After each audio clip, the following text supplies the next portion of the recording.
Assalamu alaikum dear students. Hope you are fine. So in this video, we'll solve the MCQs related to the general wave properties from the past papers of O level and IGCSE, like we are solving in the previous video. अब देखें इस video में हम इस video lecture के अंदर हम जो क्वेश्चन सॉल्व कर रहेंगे वो होंगे related to the general wave properties.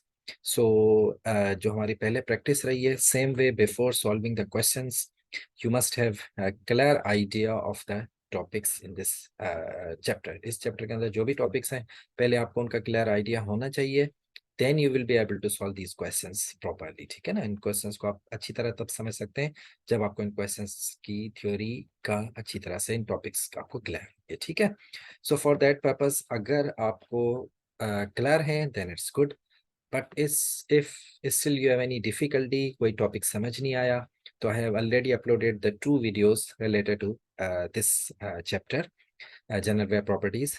जो पार्ट 1 में उसमें हमने जनरल वेव्स को डिस्कस किया, जो वेव्स के डिफरेंट टाइप्स होते हैं, कैरेक्टरिस्टिक्स, और जो सेकंड पार्ट था उसमें वेव की जो कुछ इंपॉर्टेंट कैरेक्टरिस्टिक्स है, कुछ इंपॉर्टेंट प्रॉपर्टीज हैं, वो हमने डिस्कस की थी। सो अगर आपने ये वीडियोस नहीं देखी या आपको इन टॉपिक्स का क्लियर आइडिया नहीं है तो I will recommend first of all go to these videos. ठीक है, these are uploaded on my channel.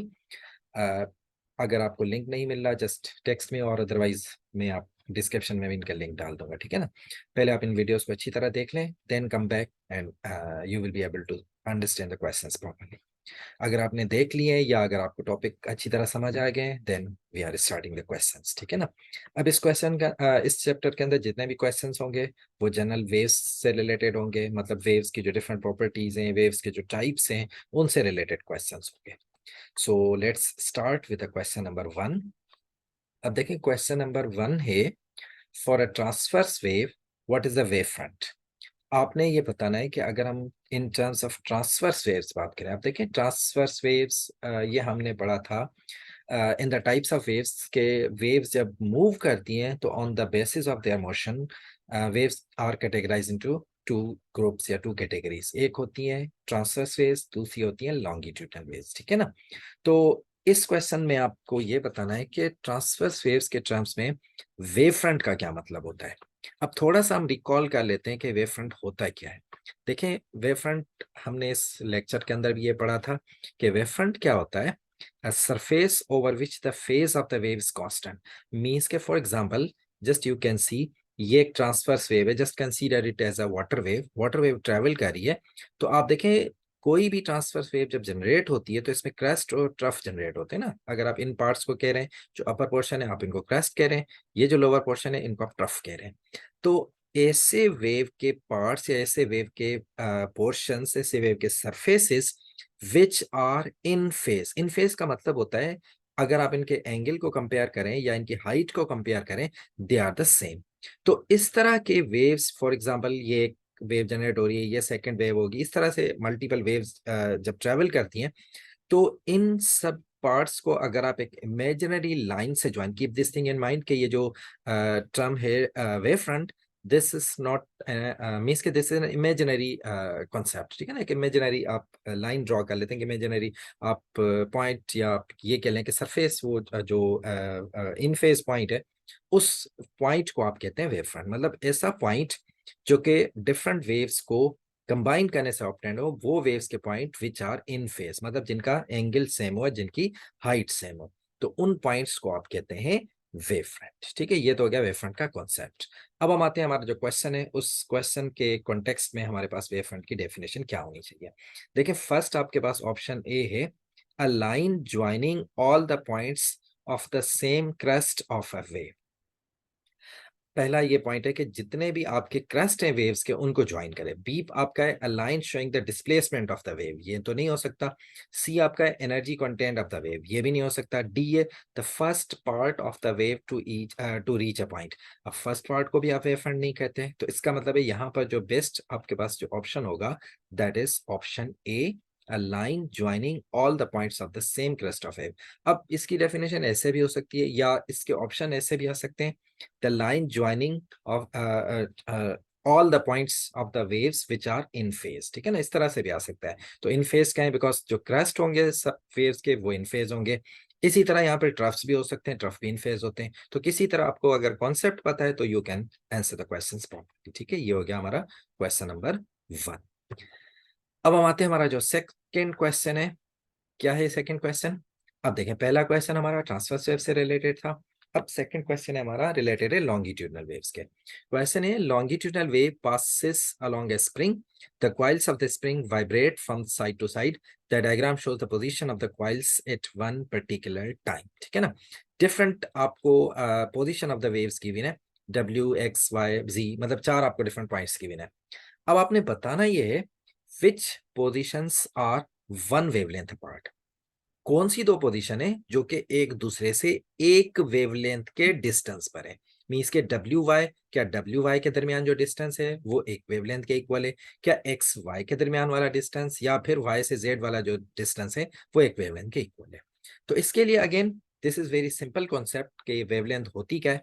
थोड़ा सा हम इसको दोबारा रिकॉल कर लेते हैं कि ट्रांसवर्स वेव्स के अंदर, sorry longitudinal waves, because transverse waves के अंदर ये कॉन्सेप्ट बहुत ईजी होता है, हम कॉमनली यूज कर रहे होते हैं कि distance between two consecutive crests या distance between two consecutive troughs या distance between the same points of waves, जहां से वेव अपने आप को रिपीट करे, हम उसको वेवलेंथ कह रहे होते हैं।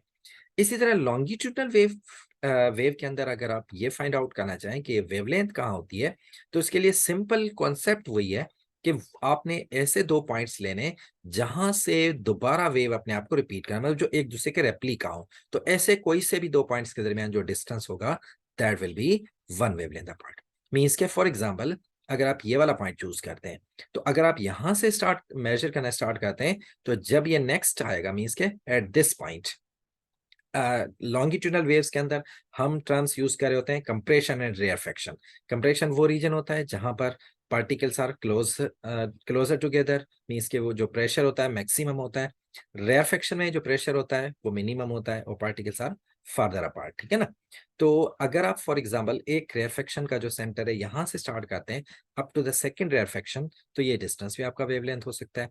इसी तरह आप एक कंप्रेशन से लेके सेकंड कंप्रेशन का जो डिस्टेंस है इसको भी आप वेवलेंथ कह सकते हैं। मतलब कोई से भी ऐसे दो पॉइंट्स जो अपने आप को रिपीट करें उनके दरमियान जो डिस्टेंस होता है वो वेवलेंथ होता है, ठीक है ना बेटा।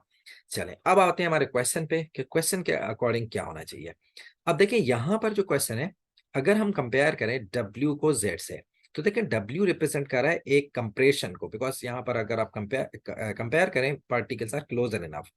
एक्स रिप्रेजेंट कर रहा है एक रेयरफेक्शन को। तो एक कंप्रेशन से लेके दूसरी रेयरफेक्शन का जो डिस्टेंस होगा वो एक वेवलेंथ नहीं होगा, ये हाफ ऑफ द वेवलेंथ होगा। तो इसका मतलब है ये डिस्टेंस तो नहीं हो सकता। अब आते हैं जो हमारे पास सेकंड ऑप्शन है डब्ल्यू और जेड। डब्ल्यू और जेड को अगर आप कंपेयर करें तो देखें यहां पर भी कंप्रेशन है, यहां पर भी कंप्रेशन है। ये तो चलो ठीक है, कंप्रेशन टू कंप्रेशन, लेकिन keep this thing in mind कि एक कंप्रेशन से लेके नेक्स्ट जो कंजिकेटिव कंप्रेशन आएगी ना उसके डिस्टेंस को आप वेवलेंथ, ऐसे नहीं कि आप 3-4 कंप्रेशन छोड़ के जहां तक मेजर करें वो वेवलेंथ, ऐसे नहीं होगा। अगर आप कंप्रेशन टू कंप्रेशन मेजर कर रहे हैं तो फर्स्ट कंप्रेशन मींस के जहां से आप स्टार्ट करें उसके नेक्स्ट जो कंजिकेटिव कंप्रेशन आएगी वहां तक का डिस्टेंस होगा वो वेवलेंथ होगा। इसका मतलब है डब्ल्यू टू जेड ये भी नहीं हो सकता। अब आते हैं सी में, हमारे पास है एक्स टू जेड। अब आप देखें अगेन एक्स हमारे पास रेयरफेक्शन है, जेड हमारे पास कंप्रेशन है, तो वैसे ही नहीं हो सकता। तो अगेन अब हमारे पास रह गया last option that is W and Z. चलें अब आप कंपेयर करें, sorry Y and Z. Y को कंपेयर करें, Y is the compression, Z is again the compression. और ये दोनों कंजिकेटिव है बिकॉज इनके दरमियान कोई और कंप्रेशन नहीं है। कंप्रेशन आएगी फिर रेयरफेक्शन आएगी, मींस कि ये कंप्रेशन हो गया, ये यहाँ पर रेयरफेक्शन है फिर कंप्रेशन है।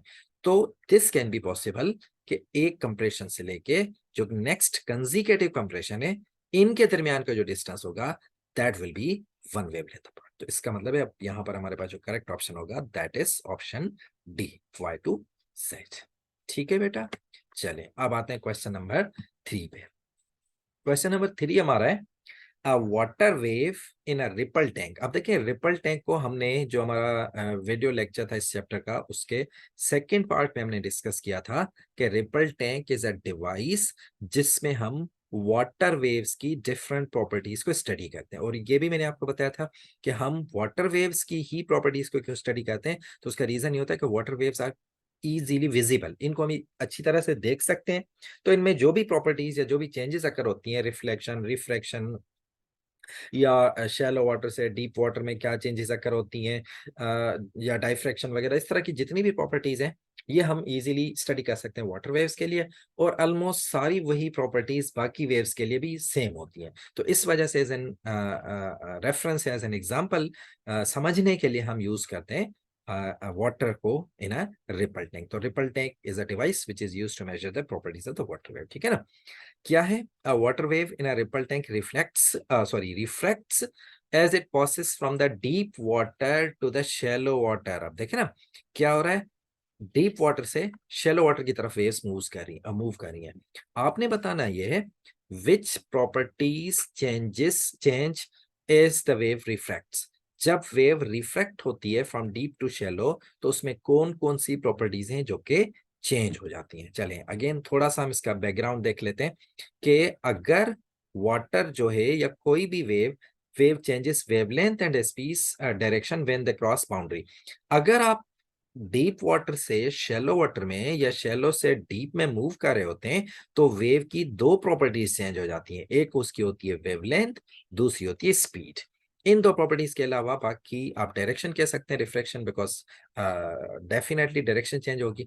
लेकिन अगर आप उनकी प्रॉपर्टीज की बात करें जो गिवन प्रॉपर्टीज होंगी या इस क्वेश्चन के अंदर गिवन है, तो वो होती है वेवलेंथ और स्पीड, ठीक है ना। ये दो प्रॉपर्टीज हैं जो कि रिफ्लेक्शन के अंदर चेंज हो जाती हैं।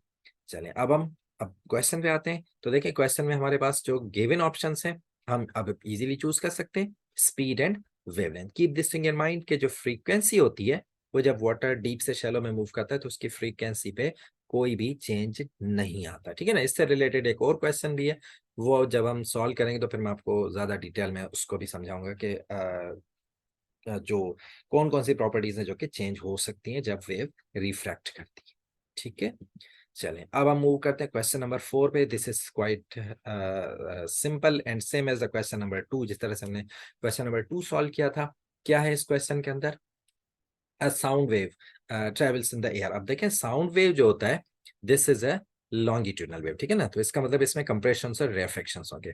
The lines in the diagram show the position of the layers of the air at a particular time. अब साउंड एयर में से ट्रेवल कर रहा है तो ये जो लाइंस हैं ये एयर के जो पार्टिकल्स उनकी पोजीशन को रिप्रेजेंट कर रहा है। तो मींस के यू कैन प्रिडिक्ट या यू कैन सी कि these are the compressions and reflections. अब आपने सिंपली बताना है which distance shows the wavelength of the wave. अब वेवलेंथ कौन सा हो सकता है, एक कंप्रेशन से दूसरे कंप्रेशन का डिस्टेंस या एक रेयरफेक्शन से दूसरे रेयरफेक्शन का डिस्टेंस। चलिए अब हम देख लेते हैं, कंपेयर कर लेते हैं। अगर हम ए को देखें तो ए का जो डिस्टेंस है एक कंप्रेशन से स्टार्ट होके दूसरी रेयरफेक्शन पे एंड हो रहा है, तो दिस मींस कि this is not a wavelength. अगर हम बी को देखें तो देखें एक रेयरफेक्शन से नेक्स्ट जो कंजिकेटिव रेयरफेक्शन आ रही है इसके दरमियान डिस्टेंस है बी, तो that means K B can be the wavelength. चले हम सी और डी को भी कंपेयर करके देख लेते हैं। तो देखिए अगर आप सी को देखें तो अगेन सी स्टार्ट हो रहा है रेयरफेक्शन से और एंड हो रहा है कंप्रेशन पे, तो इसका मतलब है सी भी नहीं हो सकता। चले डी की बात कर लें तो देखिए डी स्टार्ट कंप्रेशन पे होके एंड भी कंप्रेशन पे हो रहा है। लेकिन अगेन ये बात मैंने आपको क्वेश्चन नंबर 2 में भी बताई थी कि वेवलेंथ का मतलब, अगर आप वेवलेंथ जिस डिस्टेंस को कहते हैं, अगर आप कंप्रेशन टू कंप्रेशन मेजर करें तो कंसेक्यूटिव कंप्रेशन की बात करेंगे। मींस कि अगर ये डिस्टेंस डी यहां तक होता तो फिर तो आप कह सकते थे वेवलेंथ है। लेकिन this is not one wavelength but this makes two wavelength, ठीक है। जो डिस्टेंस होगा ये डबल ऑफ द वेवलेंथ होगा। तो इसका मतलब है अब हमारे पास जो करेक्ट ऑप्शन होगा that is option D, because ये एक करेक्टली एक वेवलेंथ को रिप्रेजेंट कर रहा है। ओके चलें जी अब आते हैं क्वेश्चन नंबर 5 पे। Again this is related to the ripple tank. ये भी क्वेश्चन बिल्कुल उसी तरह है जिस तरह हमने प्रीवियस क्वेश्चन सॉल्व किया था रिपल टैंक का। A wave in the ripple tank passes from the deep to shallow region and refracts, which properties decrease as the wave enters the shallow region। अब देखिए प्रीवियस क्वेश्चन में word use किया गया था change का, ठीक है ना। अब यहां पर वर्ड यूज किया गया डिक्रीज का।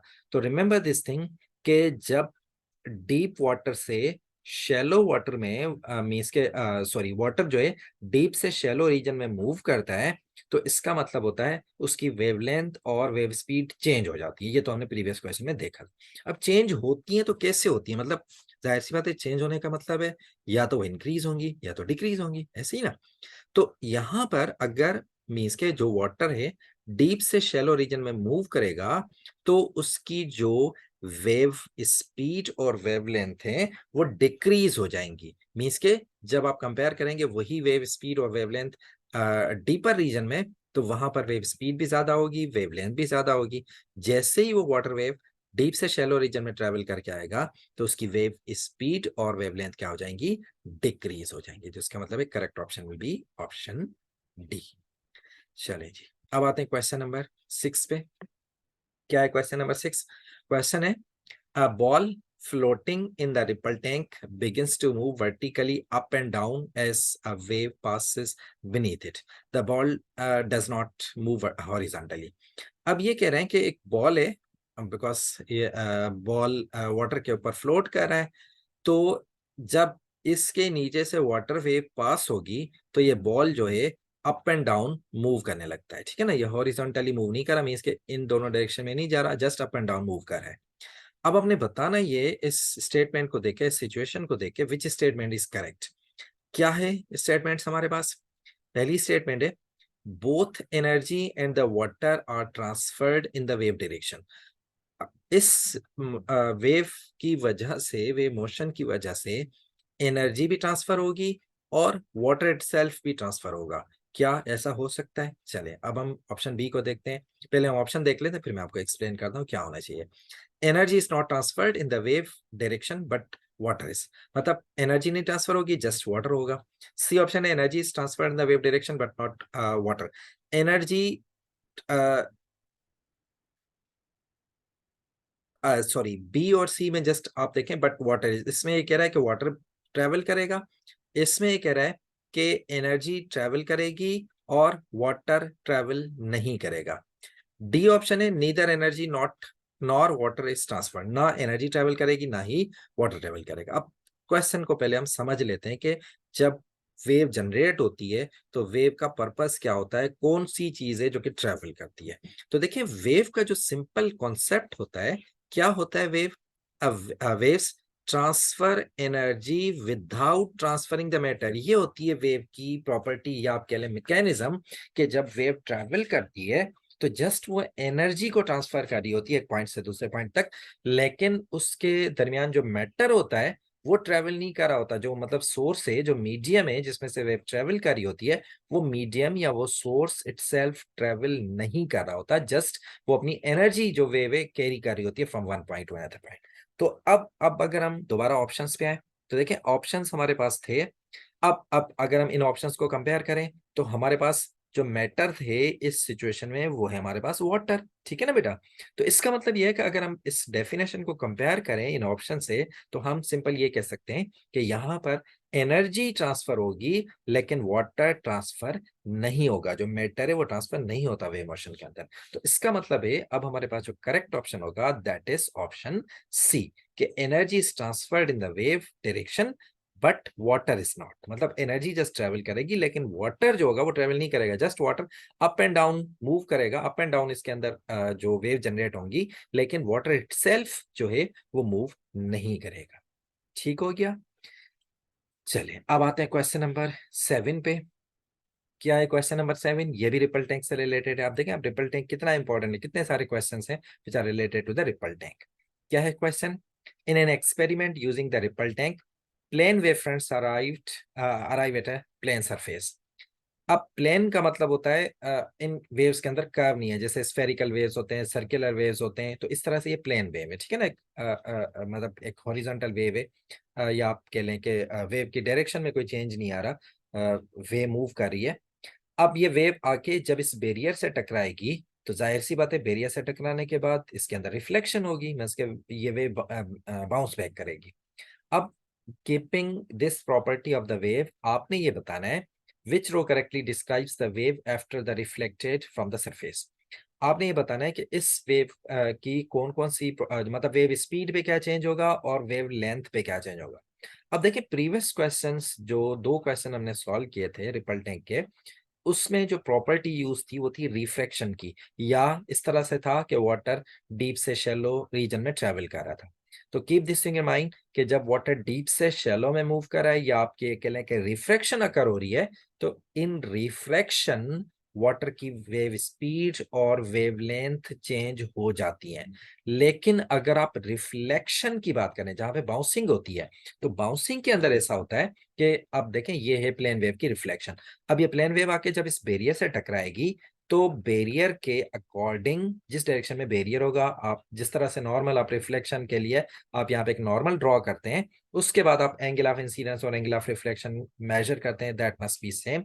तो यहाँ पर भी यही सेम प्रॉपर्टी होगी। तो अगर आप इस बेरियर को कंपेयर करें, this is making an angle 45, almost 45, ठीक है ना, डायगोनल है। तो इसका मतलब है जब ये वेव रिफ्लेक्ट बैक होगी, तो this will reflect in this direction, because इसके दरमियान जो एंगल होगा वो 45 अगर इंसिडेंट है, 45 रिफ्लेक्शन एंगल होगा, तो ओवरऑल ये एंगल 90 डिग्री, मतलब ये 90 डिग्री पर वेव बैंड हो जाएगी या रिफ्लेक्ट हो जाएगी, ठीक है ना। ये तो होगी इसकी रिफ्लेक्शन। तो रिफ्लेक्शन के अंदर सिर्फ उसकी डायरेक्शन चेंज होती है, लेकिन उसकी wave speed, wave length, wave frequency जो होती है, उनमें कोई भी चेंज नहीं आता अगर वो वेव एक प्लेन वेव आके जस्ट एक बैरियर से टकराएगी, ठीक है ना बेटा। तो इसका मतलब ये होगा कि इस सिचुएशन के अंदर वेव स्पीड भी सेम रहेगी, मतलब स्पीड की अगर आप बात करें वो भी सेम रहेगी। अब स्पीड सेम है तो फ्रीक्वेंसी तो वैसे ही सेम है, तो इसका मतलब है वेव लेंथ भी सेम रहेगी। तो इसका मतलब जो करेक्ट ऑप्शन होगा वो हमारे पास होगा, दोनों जो होंगे वेव स्पीड और wave length that will remain same, because this is only the reflection, ठीक है। चलिए ये हो गया क्वेश्चन नंबर 7। अब आते हैं क्वेश्चन नंबर 8 पे। अब क्वेश्चन नंबर 8 जो है मोर रिलेटेड टू हमारा जो नेक्स्ट चैप्टर है इलेक्ट्रोमैग्नेटिक वेव्स, उससे थोड़ा सा रिलेटेड है। लेकिन अब इस क्वेश्चन के साथ कभी क्वेश्चन है इस चैप्टर में, तो चले हम इसको देख लेते हैं। क्वेश्चन क्या है, विच स्टेटमेंट इज करेक्ट। अब ये है तो वेव से रिलेटेड, लेकिन ये जो बाकी के जो वेव्स हैं, जिस तरह से इंफ्रारेड, अल्ट्रावायलेट, एक्सरेस, इनको हम स्टडी करेंगे हमारे नेक्स्ट चैप्टर में, ठीक है ना। अब यहाँ पर जो क्वेश्चन है जस्ट वो ये है कि आपने बताना है कि इनमें से करेक्ट स्टेटमेंट कौन सी है। तो कीप दिस इन माइंड कि यहाँ पर जो कंपैरिजन किया गया है वो इस तरह से कंपैरिजन किया गया है कि कौन सी वेव्स हैं जो कि वैक्यूम में ट्रेवल कर लेती हैं और कौन सी वेव्स हैं जिनको मीडियम रिक्वायर्ड होता है। तो ये हमने स्टडी किया था जब हमने टाइप्स ऑफ वेव स्टडी किए थे, इसी चैप्टर के जो लेक्चर था। हमने कहा था कि waves are can be of two types, या तो मैकेनिकल वेव्स होती हैं, ट्रांसवर्स होती हैं। मैकेनिकल वो वेव्स होती हैं जिनको ट्रैवल करने के लिए कोई ना कोई मीडियम रिक्वायर्ड होता है, मतलब मीडियम से मतलब कोई फिजिकल मीडियम या मैटर की कोई स्टेट रिक्वायर्ड होती है। whereas the electromagnetic waves are those waves which can travel in vacuum, वो मीडियम से भी ट्रेवल कर लेती हैं और वैक्यूम से भी ट्रेवल कर लेती है, ठीक है ना। तो उस बेसिस पर ये क्वेश्चन है। तो अब देखें जो इंफ्रारेड है, इंफ्रारेड अगर आप कंपेयर करें तो infrared are the types of electromagnetic waves, ये मैकेनिकल नहीं होती, इलेक्ट्रोमैग्नेटिक्स होती हैं। तो इसका मतलब ये होगा कि दे कैन ट्रेवल इन वैक्यूम।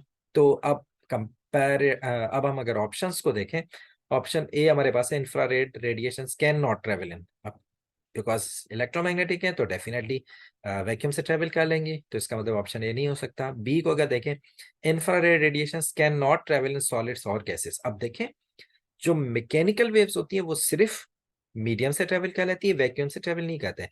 लेकिन जो इलेक्ट्रोमैग्नेटिक वेव्स हैं उनके लिए आप ये नहीं कह सकते वो सिर्फ वैक्यूम में ट्रेवल कर लेती हैं, वो वैक्यूम में भी ट्रेवल कर लेती हैं और जो फिजिकल मीडियम उसमें से भी ट्रेवल कर लेती हैं। तो इसका मतलब है अगेन ये ऑप्शन भी करेक्ट नहीं हो सकता कि वो सॉलिड या गैसेस से ट्रेवल नहीं कर सकते, they can travel in solid and gases as well.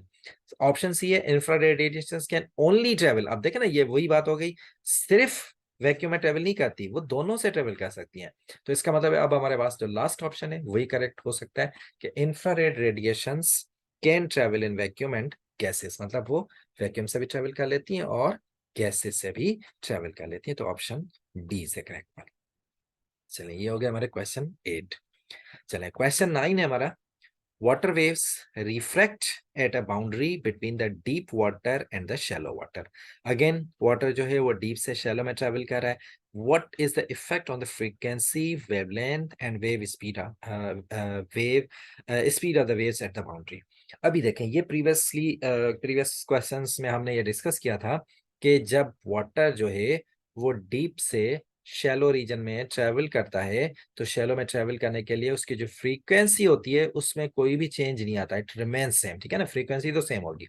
अब अगर हम बात करें वेव लेंथ और वेव स्पीड की, तो ये हमने कहा था चेंज होते हैं। और फिर हमने एक और क्वेश्चन में हमने ये देखा था कि चेंज किस तरह से होते हैं, क्या वो इंक्रीज होते हैं, डिक्रीज होते हैं, तो वहां पर होते हैं डिक्रीज, ठीक है ना, ये हमने देख लिया था। लेकिन अब इस क्वेश्चन के अगर आप ऑप्शंस को देखें, यहाँ पर जो वर्ड है वो जस्ट चेंजेस का यूज किया गया, मतलब इंक्रीज और डिक्रीज का नहीं बताया। तो सिंपली उस बेसिस पे हम चूज कर सकते हैं, हमारे पास क्या होगा, frequency same whereas wave length and wave speed changes। तो हमारे पास करेक्ट ऑप्शन क्या होना चाहिए, you can easily find out the correct option, that will be option, sorry, that will be option C, ठीक है ना, ये हो गया करेक्ट ऑप्शन इसका, कि they stay same and wavelength and wave speed changes, ठीक है ना, तो option C is the correct one. चले जी, अब आते हैं क्वेश्चन नंबर 10 पे। क्वेश्चन नंबर 10 क्या है, what is the frequency of a wave. आपने सिंपल ये बताना है फ्रीक्वेंसी की डेफिनेशन, ये तो बहुत ही सिंपल है, क्या होती है फ्रीक्वेंसी की डेफिनेशन, देखें क्या होती है frequency, the number of waves passing in 1 second is called the frequency, ठीक है ना, एक एक सेकंड के अंदर जितनी वेव्स ट्रेवल करती हैं उन वेव्स को आप कहते हैं वेव की फ्रीक्वेंसी। जितना भी नंबर होता है, मतलब तादाद जो होती है 1 2 3 4, और फ्रीक्वेंसी को आप मेजर करते हैं इन द यूनिट हर्ट्स, ठीक है ना, फ्रीक्वेंसी का जो यूनिट होता है, ऐसा यूनिट वो हर्ट्स होता है। तो अब आपने यहाँ पर आपने जस्ट डेफिनेशन बतानी फ्रीक्वेंसी की, तो देखें क्या होगा, the number of waves passing a fixed point पर second, this is simplest definition of the frequency. तो इसका मतलब है ऑप्शन ए करेक्ट होगा, कि एक सेकेंड के अंदर जितनी वेव्स एक पर्टिकुलर पॉइंट के अंदर, या जितनी वेव्स एक सेकंड के अंदर पास होती हैं, उन नंबर ऑफ वेव्स को आप कहते हैं फ्रीक्वेंसी ऑफ द वेव। चलें जी, next question, which statement is correct for all electromagnetic. Again ये क्वेश्चन भी इलेक्ट्रोमैग्नेटिक वेव से रिलेटेड है। तो थोड़ा सा हमने क्योंकि इंट्रो किया था इस चैप्टर के अंदर इलेक्ट्रोमैग्नेटिक वेव्स का, तो उस बेसिस पे हम आंसर कर सकते हैं।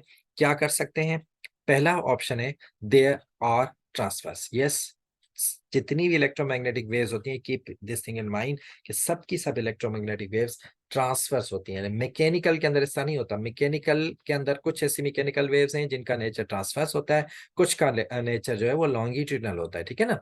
लेकिन अगर आप इलेक्ट्रोमैग्नेटिक वेव्स की बात करते हैं, तो जितने की जितनी इलेक्ट्रोमैग्नेटिक वेव्स हैं, दे ऑल आर ट्रांसफर्स। एक ऑप्शन तो हमें यहाँ मिल गया। चले बाकी ऑप्शंस को भी हम कंपेयर कर लेते हैं।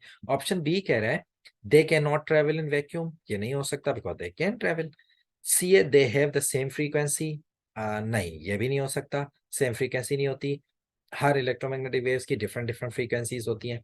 हाँ, आप ये कह सकते हैं कि जब वो वैक्यूम में ट्रेवल कर रही होती हैं, तो उनकी स्पीड जो है वो सेम होती है, और कितनी स्पीड होती है, 3 × 10⁸ मीटर्स पर सेकेंड, ये स्पीड होती है for all electromagnetic waves in vacuum, ठीक है ना। अगर वो मीडियम में आएंगी तो स्पीड चेंज हो जाएगी, मतलब फिजिकल मीडियम आएंगे तो स्पीड चेंज हो जाएगी, लेकिन जब वो वैक्यूम में ट्रेवल कर रही होती है, they all have the same speed. लेकिन यहाँ पर फ्रीक्वेंसी की बात करें तो ये भी नहीं हो सकता। ऑप्शन डी है they travel through the lead. अब देखें लेड जो होता है बहुत ही, आप समझ लें, हार्डेस्ट मटीरियल होता है, तो इट्स नॉट पॉसिबल कि जितनी इलेक्ट्रोमैग्नेटिक वेव्स हैं सबकी सब लेड से पास करें। आप ये कह सकते हैं कुछ हैं, वो हम नेक्स्ट चैप्टर में डिटेल में पढ़ेंगे कि वो जो वेव्स का पेनिट्रेशन पावर है, कौन सी वेव का कितना पेनिट्रेशन पावर है, उस बेसिस पे हम ये कहेंगे कि कौन सी वेव किस मीडियम में या किस सरफेस से पास हो जाएगी, ठीक है ना। लेकिन सारी की सारी वेव्स जो इलेक्ट्रोमैग्नेटिक वेव्स है वो लेड से पास नहीं हो सकती। इसका मतलब है ऑप्शन ये करेक्ट जो ऑप्शन होगा दैट इज ऑप्शन ए। अब ये क्वेश्चन भी more related to the electromagnetic waves है, तो इंशाल्लाह फिर हम इसको दोबारा से उस चैप्टर के अंदर डिटेल में भी डिस्कस कर लेंगे, ठीक है। चले अब आते हैं question number 12। This is kind of numerical question. क्या है क्वेश्चन, वेव फ्रीक्वेंसी, कितनी फ्रीक्वेंसी है, 13,000 hertz, travels 1300 meters in 4 second, what is the wavelength of the wave. एक वेव है जिसकी फ्रीक्वेंसी आपको गिवन है, वो 1300 मीटर का डिस्टेंस 4 सेकंड में ट्रेवल कर रही है, तो आपने बताना है उस वेव की वेवलेंथ कितनी होगी। तो देखिए इसके लिए जो हम इक्वेशन या फार्मूला यूज करेंगे वो हमारे पास जो वेल नोन इक्वेशन है वेव इक्वेशन, वही क्या है हमारे पास wave equation, v equal to frequency multiply by wavelength, ठीक है ना। ये हमारे पास कॉमनली यूज इक्वेशन है वेव की, इसको हम यूज करेंगे। तो अब इस इक्वेशन में से अगर हमने वेवलेंथ फाइंड करना हो तो वेवलेंथ किसके इक्वल हो जाएगी, wave speed divided by frequency, ऐसे ही ना बेटा। चलें अब हम अगर हम अपनी डेटा को कंपेयर करें, जो क्वेश्चन के अंदर हमें गिवन है इन्फॉर्मेशन, इसमें फ्रीक्वेंसी तो हमें गिवन है 13,000, लेकिन हमें वेव स्पीड नहीं गिवन। तो वेव स्पीड हमें कहां से मिलेगी, यहां से मिलेगी। आपको डिस्टेंस गिवन है, टाइम गिवन है, तो देखिए वेव स्पीड या वेव का जो आप ये कह लें। अच्छा दूसरी बात ये कि स्पीड को हम v से रिप्रेजेंट करते हैं, वेलोसिटी को भी v से। उसका रीजन ये, speed is nothing but a magnitude of velocity, ठीक है ना बेटा। तो इस वजह से हम स्पीड को भी v से ही रिप्रेजेंट कर रहे होते हैं। तो स्पीड किसके इक्वल होती है, डिस्टेंस डिवाइडेड बाय टाइम, ठीक है बेटा। तो डिस्टेंस कितना ट्रेवल करिए वेव, दैट इज 1300, और जो टाइम है वो है हमारे पास 4 सेकेंड्स। अब अगर हम यहां से फाइंड करें वेव स्पीड, तो वेव स्पीड हमारे पास 1300 डिवाइडेड बाय 4, तो ये हमारे पास आ जाएगी 325 मीटर्स पर सेकेंड, ठीक है। ये हो गई वेव स्पीड। अब जब हमें वेव स्पीड मिल गई तो now we can easily find the wavelength. कैसे फाइंड करेंगे, वेव स्पीड दैट इज 325 और वेवलेंथ हमें ऑलरेडी गिवन है दैट इज 13,000, ठीक है ना। तो हमारे पास जो वेवलेंथ आ जाएगी दैट विल बी 0.025 मीटर्स, ठीक है। तो इसका मतलब जो करेक्ट ऑप्शन होगा दैट इज ऑप्शन ए हमारे पास है क्या, 0.025, ठीक है। ये होगा क्वेश्चन नंबर 12। चले अब हम मूव करते हैं इस पार्ट के लास्ट क्वेश्चन पे, दैट इज क्वेश्चन नंबर 13। क्या है question number 13, star explores in outer space, which waves from the exploding star do not reach the earth। आपने ये बताना है कि एक्सप्लोजन होता है आउटर स्पेस में, तो उस एक्सप्लोजन के रिजल्ट में इनमें से कौन सी वेव है जो कि अर्थ तक नहीं पहुंच सकती। अब इसका कॉन्सेप्ट क्या होगा, हमें कैसे पता चलेगा। तो जस्ट रिमेंबर कि जो इलेक्ट्रोमैग्नेटिक वेव्स हैं, बिकॉज अगर आप स्टार से कंपेयर करें अर्थ से, मीन्स के फॉर एग्जांपल ये स्टार है और इसको अगर आप अर्थ से कंपेयर करें तो अर्थ और स्टार के दरमियान there is a lot of space जिसको हम कहते हैं वैक्यूम, ठीक है ना। तो इसका मतलब है यहाँ पर वो वेव स्टार से अर्थ तक पहुंच सकती है जो कि वैक्यूम में ट्रेवल कर लेंगी, और वो वैक्यूम में ट्रेवल कौन सी करती हैं, जिनको हम कहते हैं इलेक्ट्रोमैग्नेटिक वेव्स, ठीक है ना बेटा। तो सिंपल कॉन्सेप्ट ये होगा कि इन वेव्स में से जो इलेक्ट्रोमैग्नेटिक वेव्स होंगी वो स्टार से अर्थ तक पहुंच जाएंगी, और जो मैकेनिकल वेव्स होंगी वो स्टार से अर्थ तक नहीं पहुंच पाएंगी। क्यों नहीं पहुंच पाएंगी, बिकॉज उन वेव्स को ट्रेवल करने के लिए मीडियम रिक्वायर्ड होता है, and because of the vacuum वो यहाँ पर मीडियम नहीं होगा, तो जिसकी वजह से वो वेव्स ट्रेवल नहीं कर पाएंगी, ठीक है ना। तो अब हमारे पास अगर हम कंपेयर करें जो ऑप्शन है, इंफ्रारेड भी इलेक्ट्रोमैग्नेटिक है, लाइट भी इलेक्ट्रोमैग्नेटिक है, रेडियो भी इलेक्ट्रोमैग्नेटिक है, तो इसका मतलब ये तीनों वेव्स जो होंगी ये सब इलेक्ट्रोमैग्नेटिक है, तो दे कैन ट्रेवल इन वैक्यूम, तो वो इजीली स्टार से अर्थ तक पहुंच सकती हैं।